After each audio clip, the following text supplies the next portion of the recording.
Hi everybody! And wait a minute. I should be standing here. Why am I standing here? What the hell? What are you doing here? That wasn't very funny though, was it?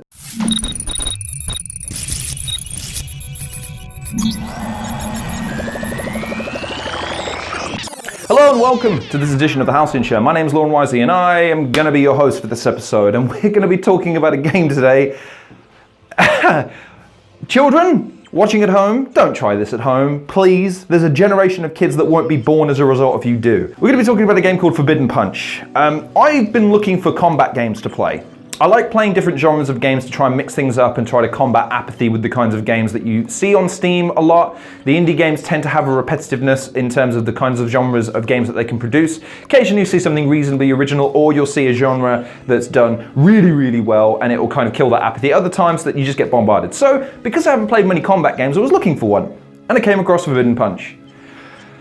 This is not the best example of a combat game ever. I can't say I didn't have some fun playing it, but in essence, the game is just predicated around kicking each other in the dick. What? I don't really know what more to say about the premise of the game, except for it is literally as juvenile as it sounds. I mean, just to give you an idea of just how shallow an experience and how low a premise this game is, if you go to the Steam page right now and go to the Forbidden Punch page, the premise of the game, the synopsis is usually a paragraph. It's at least a couple of sentences, one about the genre, one about the premise, one about what the developer hopes that you'll experience. This game merely has, prepare your eggs for a deadly fight. But he didn't say anything!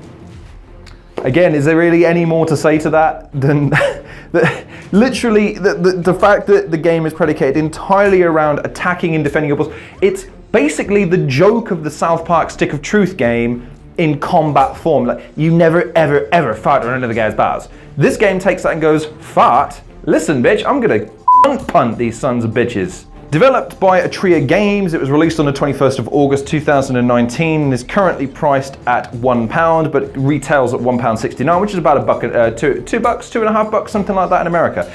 Now, let's just get this out of the way nice and quickly. I wouldn't necessarily recommend this game as a combat experience. It's just too shallow, too rudimental, and I'll talk about why in just a second. But it is a giggle. I can't lie and say that the idea, just as you're progressing through the game, as you continuously just utilize the same tactics, it's still very, very funny. But we'll save the superlatives for a second. Let's get into the combat mechanics and let's talk about the game itself as it pertains to the gameplay first of all, shall we? Now, I may have been unfair on the game in the intro, so let's talk about the description as the developer puts it for the game. Quote unquote about this game. Prepare your eggs for a deadly fight. The day has come when justice will prevail and all the chads of the planet will fall on their knees in front of your fist. And the outcome of the battle decides the fate. Forbidden Punches does not exist. A unique story with two alternative and two main endings. The ability to play with friends on the same screen with a keyboard or gamepad. More than 10 playable characters, atmospheric locations, nice music.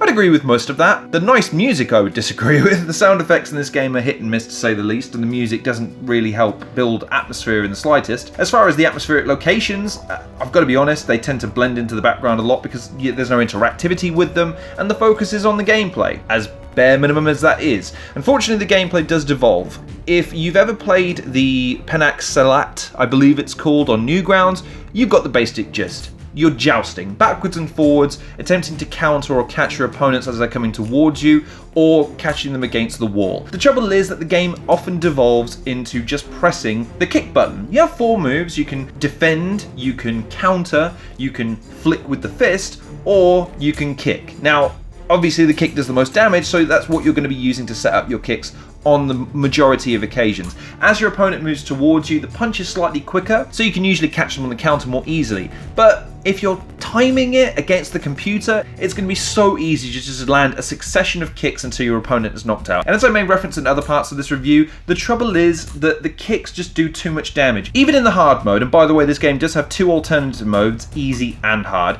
it's just going to be a succession of you landing kicks until your opponent goes down. You have 2 rounds each, and no ring outs and no other real means of getting the win apart from kicking your opponent in the dick continuously. it gets repetitive after a while. The game does have a time limit, but I've got to be honest, I never ever reached it. It's just too easy to be able to catch your opponent on the counter. The game does, to its credit, have 10 different characters, and the characters do have different narratives as you progress through the arcade mode. The trouble is that they don't play any different. The only thing I could really notice is that one of the characters has a gun and occasionally fires it, but doesn't fire it at you, just seems to fire it as a celebration. You've got a number of characters that fit into the typical stereotypes of the gameplay. So you've got the military captain, you've got the jock, you've got the surfer dude, you've got the weird luchador, you've got the ninja, you've got the survivalist. Once you've completed the game, you've got the martial arts, over-the-top, successful champion style that's turned on his master, you've got the master. You do have different narrative options as you progress in the sense that you've got specific endings, but apart from completing the game to unlock the two characters, there's not a tremendous amount of replayability here. So as you've just heard, the depth of this game is immensely shallow. There's not a lot that's going to continue playing in terms of gameplay terms for a long time after you've completed it. However, let's talk about the presentation and the overall themes of the game, because that's where this game does start to elevate itself just a little bit. You can just tell that this is the kind of game that would have really benefited from an online component, because as simplistic as the game is, I can see this being a giggle fighting your friends online. The trouble is that when you have it on a keyboard, that means the person has to physically be there, and are you really inviting your buddy around to your house to play this game over something else? I find that highly doubtful. However, I can't really quibble with the design of the game overall. I couldn't find any bugs or glitches apart from the AI being reasonably easy to predict. As far as the backgrounds, okay, they're designed pretty well, I will give them that, and the music does what it needs to. I do like the slow-mo mechanics. It's almost reminiscent of Mortal Kombat's X-Rays. The fact that it slows down, the fact that it goes black and white, the fact that it focuses on the nutsack and as it cracks. They've swapped out the nuts for eggs, I would imagine as a way to try and placate some kind of ethics board, I guess, but it all represents the same thing. I do like the fact that the emphasis has been put on that to a certain degree. I just feel that they should have gone bigger with it. Maybe cut to a reaction shot of the guy's face as he's being kicked in the nuts. Imagine cutting back to the other person, seeing the vitriol in their face as they're kicking. It just feels like this slow-mo mechanic is underutilized given the simplistic nature of the overall gameplay that's on offer to you here. The menus all work fine. It's just, again, it kind of comes back to that gameplay which is so simplistic and that you'll have down so quickly, you won't really feel the need to complete the game more than twice, considering that that's all it needs to unlock all the characters that you need. So I guess in summary, here's what I would say. This is a fun concept, just done with the bare minimum of efforts. I wish that the elements that it had done well, it had bled into some of the elements that it didn't do well. The combat mechanics could have done with just feeling a bit more fluid and a bit less repetitive, because this game really does suffer from repetitive strain injury of some description, because it's the same thing over and over again, even when you crank up the difficulty, as I've mentioned before. This game is polished, it's about where it needs to be for an indie game. I'm not going to criticize it too much. The bugs and glitches were at a minimum, and I liked the fact that it bothered with a choice of fighters, and the fact that it's got multiple story modes, and the fact that all the rest of this sort of jazz. It's just, when you have a concept like this, I think you need to go over and beyond. And with this game, it certainly did what it could to be shocking and to be jarring and to be somewhat tongue-in-cheek and a bit fart jokish. But I don't think it went far enough. This is the same, people have a pop me for this kind of criticism all the time. I had this criticism with Putin Run Out. If you're gonna have a dumb premise, and if you're gonna have a dumb joke, you need to go all the way out to the point where people are face palming every 3 seconds, but then removing their face palm and carrying on playing. You never want them eye rolling. Then there is a distinct difference. Eye rolling is just, no, this is dumb. I'm not gonna grant this my time, let alone my money. Face palming is usually when you go, oh my God, I can't believe they did that. I wonder how much further they can go.